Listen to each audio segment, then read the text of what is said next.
네, 지금부터는 투자해놓은 시간 통해서 시장에서 핫한 이슈들, 종목들 투자 전략 한번 세워보겠습니다. 오늘 함께할 두 분은요, 위즈웨이브의 이건희 대표, 퍼스트프라임 리서치의 손여로 팀장 두 분과 함께하겠습니다. 어서 오세요.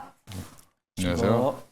네, 그리고 저희가 마지막 순서로는 탑픽주를 또 공개해드리고 있는데요. 지난주 손여로 팀장님의 탑픽주 PSK 홀딩스를 41,000원대에서 소개를 해주셨는데 최근에 45,000원 부근까지 올라왔습니다. 현재도 수익권에 있는데 계속해서 보유해볼까요?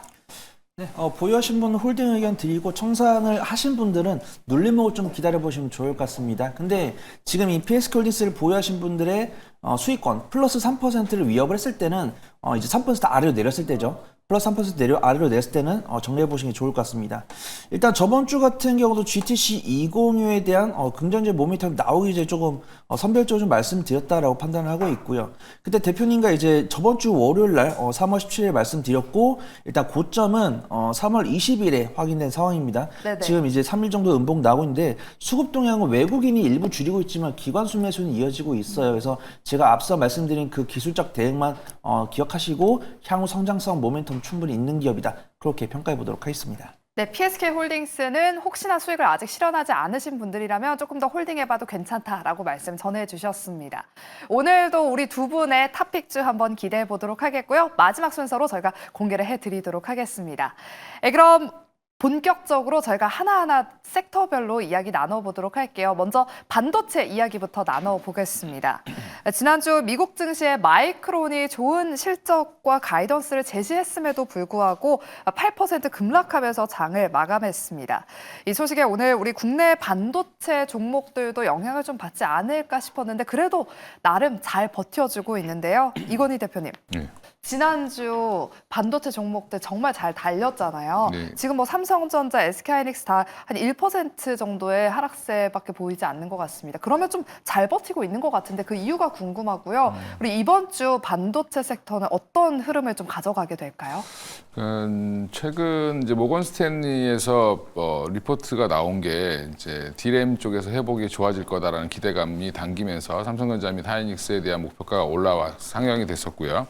마이크론까지 이제 같이 또 좋은 실적을 보여줬죠. 근데 중요한 거는 이제 마이크론은 그럼 왜 빠졌냐? 근데 삼성전자 하이닉스는 왜 안 빠지냐라는 부분인데 CT에서 또 리포트가 또 그 사이에 또 나왔습니다. 주말에. 근데 CT그룹 리포트에는 두 회사 삼성전자 하이닉스는 목표가를 올렸고요. 마이크론은 떨어뜨렸습니다. 그 이유는 수율 문제, HBM 수율 문제가 여전히 조금 수익성이 좀 떨어질 수 있다는 부분들을 좀 지적을 했고요. 그래서 마이크론이 지금 HBM 시장을 하이닉스 다음으로 잘 쫓아가고 있긴 하지만 여전히 수율이 좀 부족하다라고 보고 있는 것 같습니다. 그래서 이런 평가가 좀 엇갈리면서 삼성전자 하이닉스는 잘 버텨주고 있고 마이크론은 조금 밀리는 그런 형태가 좀 나오지 않았나 생각하고 있고요. 또 하나 개인적으로 봤을 때는 HBM4에 대한 관심이 굉장히 큰데 삼성전자 하이닉스 아마 제일 빨리 출시할 것 같고요. 3분기 내지 4분기 안에 출시를 할 예정이, 그러니까 양산을 들어갈 걸로 보이고, 지금 시제품을 이제 만들어서 이제 보여줬죠. 근데 삼성전자도 연내 생산을 지금 목표로 하고 있기 때문에, 근데 문제는 마이크론은 26년 양산을 지금 목표로 하고 있습니다. 26년 초나돼야지 할 것 같다라고 얘기를 하고 있어서, HBM3E, 3E 시장에서는 마이크론이 2등으로 치고 나가긴 했지만, 그러니까 순서상으로는. 근데 지금 현재는 마이크론이 좀 밀리지 않겠냐라는 그런 쪽도 여전히 좀 작용을 하지 않았나 생각하고 있습니다. 네, 알겠습니다. HBM4의 양산 시기가 문제다라고 말씀을 해주셨습니다. 이 부분 한번 잘 체크해 보도록 할게요. 그리고 오늘 반도체 섹터는 조금 쉬어가고 있지만 이 자리를 대신하고 있는 게 바로 자동차 관련주입니다. 현재 현대차가 4% 넘는 상승세를 이어가고 있습니다. 트럼프가 4월 2일에 시행할 관세 정책의 범위를 일부 축소할 것이다라는 그런 외신 보도가 지금 확인되고 있는데요. 그동안 관세 영향에 가장 피해를 많이 받았던 게 자동차가 아닐까 싶습니다. 손여로 팀장님, 이제는 산업별로 부과할 것이란 관세는 당분간 유예한다고 하고요. 일부 국가 대상에 지정했던 상호주의 관세만 시행할 가능성이 높아졌습니다. 자동차 섹터는 이제 리스크를 덜었다고 봐도 될까요? 네, 덜었다고 볼 수 있지만 100% 덜었다라고 확인하기에는 4월 2일까지 확인을 해봐야 될 것 같습니다. 완성차에 대해서는 누누이 말씀드렸다시피 안정적 실적이 나오고 있는데 이 완성차 관련 섹터를 두고 투심이 정말 중요하다라고 말씀을 드렸어요. 뭐 에스켄스 같은 경우도 옛날에 18만 원 아래로 내려왔을 때는 뭐 12개월 선행포가 뭐 4.5 이 정도 되고 있고, 현대차랑 기아 같은 경우 현재도 12개월 선행포가 5가 안 됩니다. 그다음에 뭐 영업이익률도 뭐 7%, 8% 나오다가 이 전기차를 판매하면서 10% 이상대 올라갔죠. 그러면서 이 기업들이 정말 실적도 괜찮고 배당도 잘 주는데 이 기업들을 투자하지 못했던 것은 이 관세 부과로 인해서 이 기업들이 가져갈 만한 뭐 이익이 줄지 않을까 이런 우려였던 것 같습니다. 그래서 총 3가지 뉴스가 나왔죠. 이제 현대차에서 뭐 3천만 대 넘게 팔았다는 뉴스, 그다음에 앵커님께서 말씀드린 것처럼 관세 부과가 다소 좀 줄어들 거다 이런 모습들.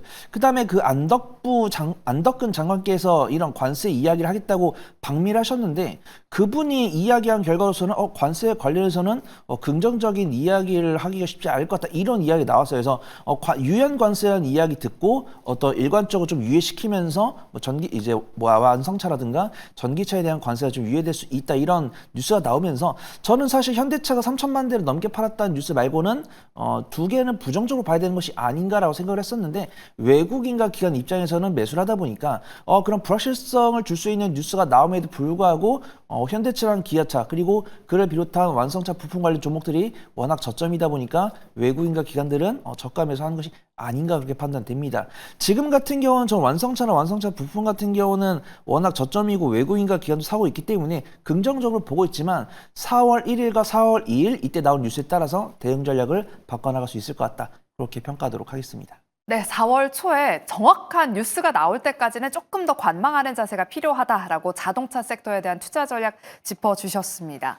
이어서 LNG와 방산 섹터 하나하나씩 투자 전략 세워보도록 할게요. 지난주 저희가 투자해놓은 시간에서도 알래스카 주지사가 한국을 방문하기 때문에 LNG 관련주에 주목해 보셔야 됩니다. 이런 말씀을 좀 드렸는데 오히려 관련 종목들 오늘 조정이 나오고 있습니다. 이건희 대표님.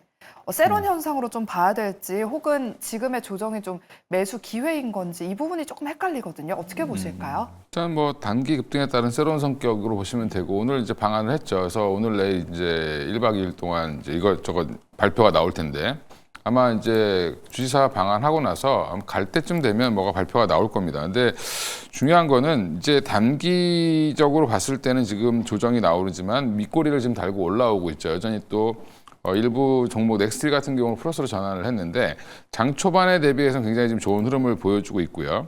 특히 이제 제가 이 중장기적으로 이쪽을 좀 주목해 봐야 된다라고 지금 보고 있는 이유가, 알래스카 프로젝트라든지 이것만 뿐만 아니라 지금 미국 내 유정관, 송유관에 대한 수요가 굉장히 많이 늘어나고 있고요. 특히 이제 기름이나 가스를 채굴하기 위해서 지금 셰일가스 채굴하기 위한 필요한 유정관들이 지금 많이 지금 부족하다고 합니다. 그래서 그런 부분들 때문에 가격이 올라가고 있고, 그러면 이제 앞으로 이제 알래스카 프로젝트는 덤이라고 치더라도 사실은 미국 내에 공장을 갖고 있는 뭐 넥스틸이라든지 올해 상반기 안에 이제 또 공장을 완공하는 휴스틸 같은 경우는 여전히 좀 주목해 보실 필요가 있을 것 같고요.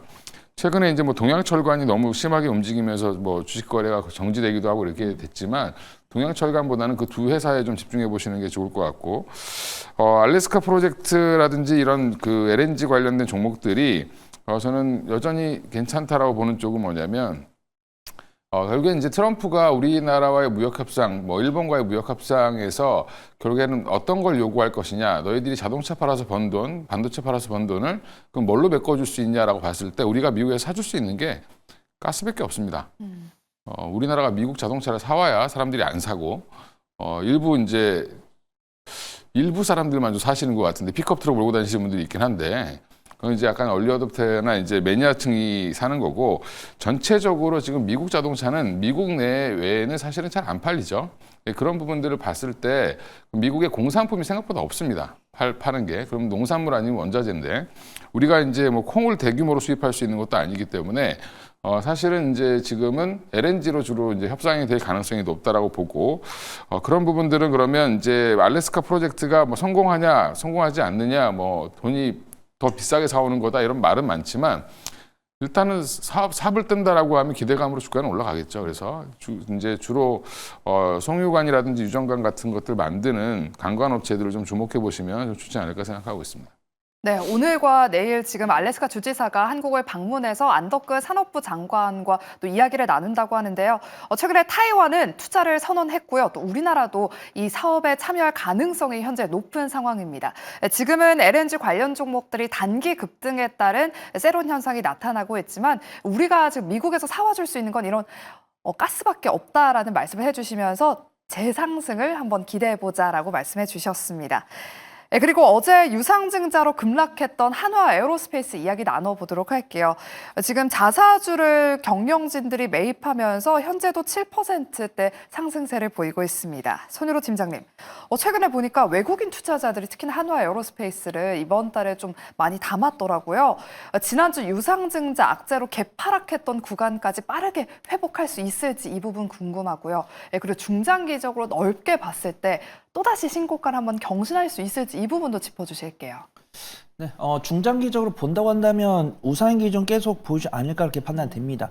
어떤 개인 투자자 입장이랑 증권 전문가 입장에서 말씀을 드린다고 한다면 조금 가슴이 아프죠. 우리가 자사주 매입을 보통 회사 입장에서 했을 때는 보통 우리가 당기 순이익 나온 거에서 유보금에서 몇 프로 이런 식으로 좀 계산합니다. 그래서 우리가 보통 은행주라든가 현대차가 자사주를 매입을 해서 소각을 한다고 했을 때 보통은 자신들이 갖고 있는 뭐 당기 순이익 고려해가지고 뭐 배당금의 한 1%나 2%를 자사주 매입에 썼더니 주가는 뭐 5에서 6% 정도 상승하는 모습입니다. 1%라는 것은 이 당기 순이익의 100분의 1이죠.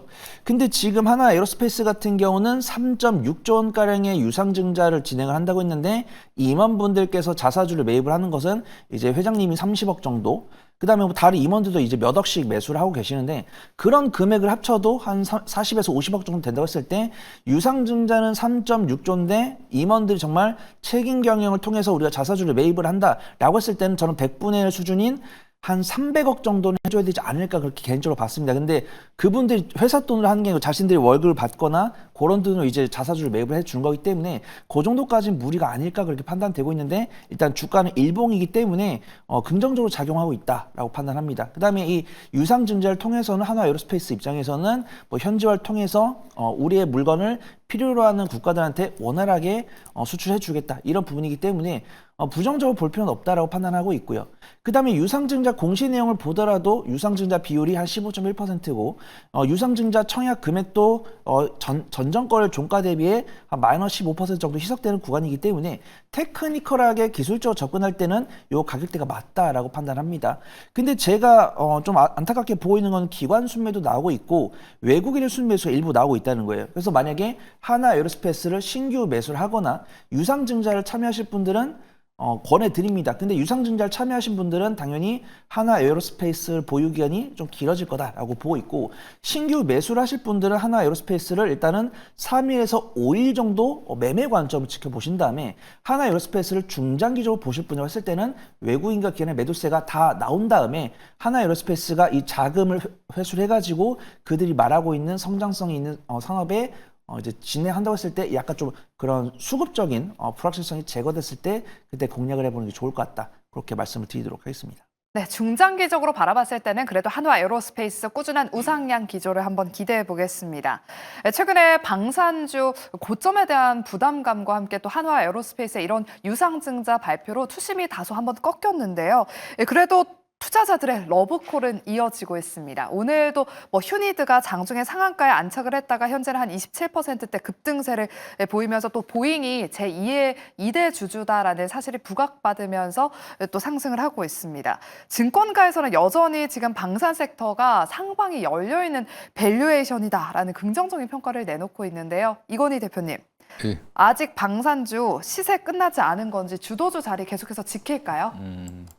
일단 한번 흠집은 낮다라고 보는 게 맞고요. 지금 이제 저는 방산주를 좀 보수적으로 보고 있고 한 3월부터는 계속 초부터는 말씀을 드렸던 것 같은데 그 이유가 이제 우리가 지금 모든 전 세계 이제 방위비가 증가한다, 뭐 특히 유럽 쪽에서 증가한다라는 부분들 때문에 우리가 지금 이거를 다 수주할 것처럼 기대를 지금 안고 가고 있는 거죠. 근데 이제 수주를 할지 안 할지는 지켜봐야 되는 것 같고요. 제가 방산주를 다시 산다라고 하면 제 개인적으로 만약에 투자를 한다라고 가정을 했을 때 그러면 누군가와의 이제 협상, 루마니아, 폴란드가 아닌 제외된 나머지 국가에서 뭔가 성과가 나올 때 그때 오히려 좀 보시는 게 맞지 않을까 생각을 하고 있고 전체적으로 그 중장기로 뭐 한 10년을 뭐 3, 4년 이렇게 보면 또 올라올 가능성도 있지만 지금은 좀 단기 작년 내내 뭐 올 초까지 불을 뿜었던 섹터이기 때문에 그럼 너도 나도 좋다는 얘기를 해야지 여기서 안 좋다는 얘기하면 사실 역적되죠. 예, 그래서 지금 사실 대부분 다 좋다고 얘기를 하시는 걸 것 같아요, 저는. 그러면 이런 흐름이 꺾일 수도 있다라는 부분, 좀 쉬어가야 되는 부분이라고 보시면 좋을 것 같고요. 저는 단기적으로는 좀 조정을 받아야 된다. 가격 조정보다도 기간 조정이라도 좀 받고 가야 되기 때문에 좀 쉬어가는 국면이라고 보시면 되고, 오히려 모멘텀이 생길 거면 뭐 북유럽이 됐든 아니면 동유럽 다른 국가가 됐든 지금 기존에 알려진 계약건들 말고 새로운 계약건에 대한 뭔가가 나와야 되지 않겠나 생각하고 있고요. 지금 우리 하나 에어로스페이스나 지금 현대로템 같은 경우가 실적은 앞으로 걱정은 없죠. 근데 문제는 그 실적은 이미 주가에 다 반영이 돼 있다고 보시는 게 맞고요. 그 실적의 두 기업은 거의 50%가 방산 관련돼서는 다 폴란드에 집중돼 있습니다. 그럼 폴란드 이외의 국가가 뭐가 들어와 줘야죠. 그런 부분들이 조금 저는 해소돼야 된다고 보고 있고요. 유럽에서도 영내 구매 얘기가 자꾸 나오고 있기 때문에 이런 부분들도 유럽 뉴스를 좀 확인해 보시면서 대응하셔야 된다고 보고 있고, 그러다 보니까 대형 방산주들이 좀 부담스러우니까 중소형 방산주들 쪽으로 좀 자꾸 고개를 돌리고 있는 상황이다. 그래서 이게 순환매, 좋게 보면 순환매고 나쁘게 보면 마지막으로 그쪽 한 번 더 갔다가 끝내려고 하는 그런 또 시도일 수도 있으니까. 왜냐하면 이게 소형사들은 이게 군납업체들이 대부분 방산업체들이 마진율이 거의 박합니다, 굉장히. 그래서 이게 밸류에이션을 많이 줄 수가 없거든요. 자동차 부품주랑 좀 비슷하다고 생각하시면 될 것 같아서 그런 부분들 너무 지나치게 긍정적으로 보시기보다는 조금 트레이딩 관점으로 당분간 보시고 조정 기간이 나올 수도 있다. 그래서 박스권 매매 정도를 노리시는 게 맞지 않나 생각하고 있습니다. 네, 방산주는 그동안 워낙 많이 올랐기 때문에 지금 단기적으로는 기간 조정이 필요하다라고 말씀을 해주셨습니다. 그리고 추가 상승을 위해서는 이 시장에 이미 나온 이슈가 아니라 완전히 새로운 그런 이슈가 나와야지 추가 상승 가능하다라고 말씀해 주셨으니까요. 잘 참고해 보시기 바라겠습니다. 이어서 중국 관련 종목들 하나씩 또 진단을 해보도록 할게요. 우리나라와 중국의 외교장관이 일본 도쿄에서 만났습니다. 문화 교류의 복원이 필요하다라는데 한 목소리를 내면서 오늘 또 중국 모멘텀이 붙은 종목들 좋은 흐름을 보이고 있는데요. 장 초반부터 엔터주 쪽으로 또 수급이 강하게 몰렸습니다. 손현호 팀장님, 엔터주들 지금도 잘 가고 있고요. 일부 화장품 종목들도 오늘 빨간불을 켜고 있습니다. 앞서 저희 생쇼에서도 매니저님들이 화장품주를 또 편입하시기도 했는데 지금 한한령 해제 기대감은 계속해서 지속될까요? 네, 저는 좀 당분간 좀 지속이 되지 않을까 그렇게 판단되는데 눌림목 공략이랑 자금 흐름은 조금 체크를 잘 하셔야 될 것 같습니다. 우리가 맨 처음에 한한령 예상했던 거는 양회 끝나고 한중일 정상회담에서 이야기 있지 않을까 그렇게 판단했습니다. 근데 왕이 외교부장이 일본에서 이 한중일 정상회담을 거치지 않고 바로 귀국을 했었죠.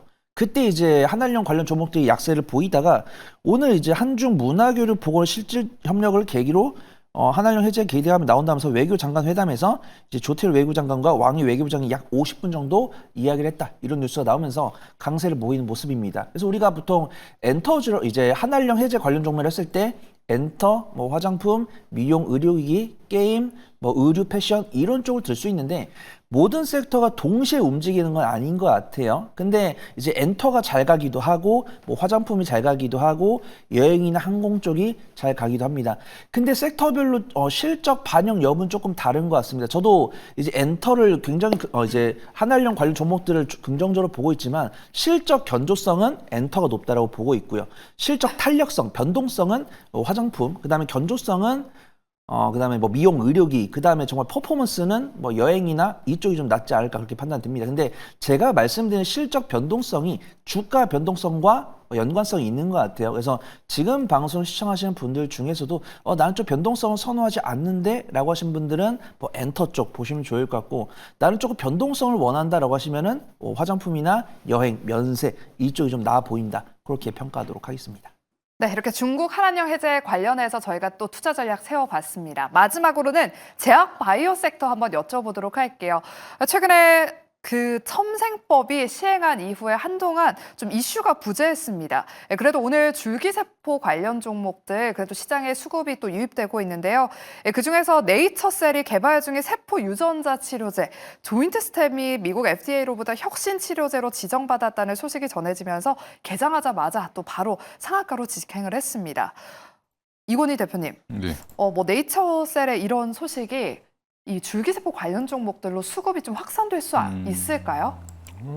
저는 개별 이슈로 판단하고 있고요. 이제 일단 조인트스템 같은 경우도 오래된 개발한 지 오래된 이제 치료제인데 그게 관절 관련돼서 치료를 하고 있는 거다라고 보시면 되고요. 혁신의약품으로 지정됐다라는 소식이 들리면서 급등을 했는데 사실은 이제 예전 바이오 오래 하셨던 분들은 줄기세포 치료제에 관련돼서 투자하셨다가 좋았던 기억이 별로 없으실 거예요. 최근에 이제 좋았던 회사가 S바이오메딕스라는 회사가 좋았고요.